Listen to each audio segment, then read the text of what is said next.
Minsan talaga may mga players na matagal na silang ganon pero ngayon lang bumagay talaga yung laro dahil sa pag-evolve ng basketball. Si Bo Belga matagal na namang top 10 or 15-ish na big sa PBA nung prime niya.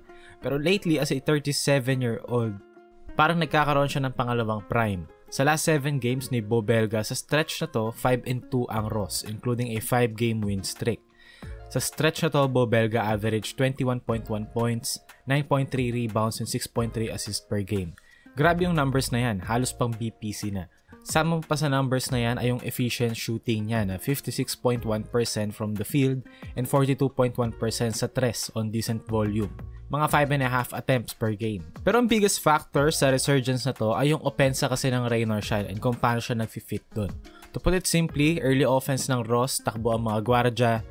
Tapos kapag walang opportunity, nasa trail si Belga to initiate their motion offense. Kung makikita natin sa play na to, galing sa rebound, defensive stop, tatakbo ang Rain or Shine para kumuha ng easy points or easy opportunity to score. Pero sa play na to, wala. Kung makikita natin, 4 pa lang yung tao ng Rain or Shine sa loob. Kasi Bo Belga, nasa trail. Trailing the play, tumira ng 3 points, pasok. So ngayon, kapag ikaw yung defender ni Belga, magsi-step up ka para bantayan siya. And now, yun yung gustong mangyari ng Rain or Shine kasi si Belga yung nag-i-initiate ng offense nila sa half court. So you can see here, transition, walang opportunity to attack. Nakabalik, 5 Magnolia players ngayon. Nasa defensive position. So ngayon, pasok sa play si Belga as a trail. Makikita natin, pumili siya ng side. Pinili niya yung side ni Asistio tsaka ni Mamuyak. So it's either magpa-45 cut si Asistio para mag-clear out or another option, magsaset siya ng pick dito para zoom action or mag-empty siya, mag-clear out ulit going through Bo Belga tapos magiging empty side 2-man game Belga and Mamuyak. So yun yung mga options ni Belga bilang isang initiator. So makikita natin dito, he fake the handoff. So ngayon, empty side ngayon, Belga tsaka Mamuyak. Ina-atake ngayon nila si Revis tsaka si Paul Lee. As you can see here, mabilis nangyari ang lahat, handoff to Mamuyak. Now, there's 2 on the ball and merong nail help from Magnolia. Kung makikita natin dito, mag-hang dribble si Gian Mamuyak para basahin yung defense. Pinick up niya yung bola. Nakita niya na hindi naman talaga nag-commit si Rafi Revis. Revis, binabantayan halos parang 2 pero wala naman talaga siyang kinumitan. So, na-recognize yun ni Gian Mamuyak. Pumulap siya, floater, 2 points. And again, dito, galing naman sa inbounds, entry kay Belga, high post, siya yung initiator. Makikita natin si Chris Rosales, face guarding, yung nag-inbound, Nokum.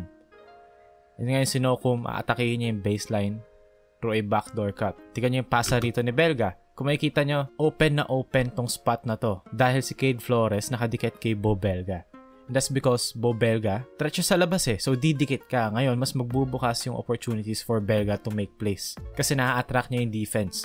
Kung si Cade Flores nakadrop yan around here, andito si Cade Flores, kahit na maiwan ni Nokum si Rosales sa backdoor, walang space for Belga to make that pass. Pero since si Belga threat sa labas, 42% last 7 games, so ngayon, bukas na bukas yung ilalim para mag-play make si Bo Belga to his guards.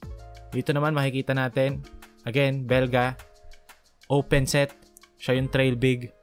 There's going to be a zoom action, which is a pin down into a dribble handoff. So isa to sa mga pinaka-uso or pinaka-tinatakbo kadalasan ng mga teams ngayon, especially sa NBA. Kasi after ng pin down, malalagay ngayon tong defender na to sa posisyon na hahabulin niya yung gwardya. And ngayon, yung dribble handoff, basically, nire-replace ito yung pick and roll or yung ball screen. So ngayon, pagdating ng bola, sa handoff, ang layo na ngayon ni Monzon kay Nokum. And kailangan niya mag-go over Bo Belga para ma-chase si Nokum dito. And ngayon, si Lucero, mapupunta siya sa posisyon na kailangan niyang pumili. Sinong babantayan ko?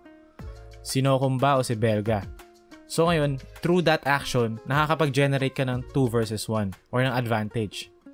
Ngayon, makikita natin dito, wala nang sa action si Monzon. And it was Nokum against Lucero na kayang-kayang atakihin ni Nokum with his speed. Yung makikita natin dito, nag-stop and pop si Nokum, nag-react si Lucero, turnaround, 2 points, assist ni Belga. And again dito, horns into a zoom set. Makikita natin, dribble handoff after ng pin down.